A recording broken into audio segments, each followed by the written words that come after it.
আজকের কথা, আমাকে একজন মাহফিলের দাওয়াত দিচ্ছে।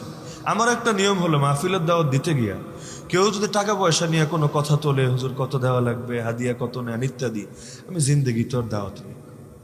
আজকে একজন ডাইরেক্ট মেসেজ একটা পাঠিয়েছে, মেসেজের মধ্যেই তার লেখা, হুজুর কমিটি জানিয়েছে এত টাকা দিব, আপনি রাজি থাকলে কবুল বলেন, বাস আমরা তারিখ ফিক্স করে নিব। আমার গেছে দেখে মেজাজ গরম হয়ে আমি বললাম, কেমনে ভাবলা এই কয়টা টাকার কাছে আমি বিক্রি হব?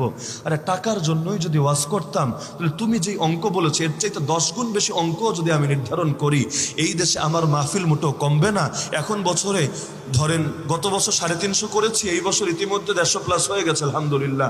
এখন রমজান আসতে আসতে আশা করা যায় 400+ হয়ে যাবে। তো এখন যদি আমি এমনও করি যে তুমি যেটা বলেছে 10 গুণ বেশি আমি রেট নিজের জন্য নির্ধারণ করি, এতে আমার দাওয়াত মোটেও কমবে না। আর আমাদের দেশের মানুষের একটা খাসলত আছে, যেই জিনিস যত দুর্লভ হয়, যত দুষ্প্রাপ্য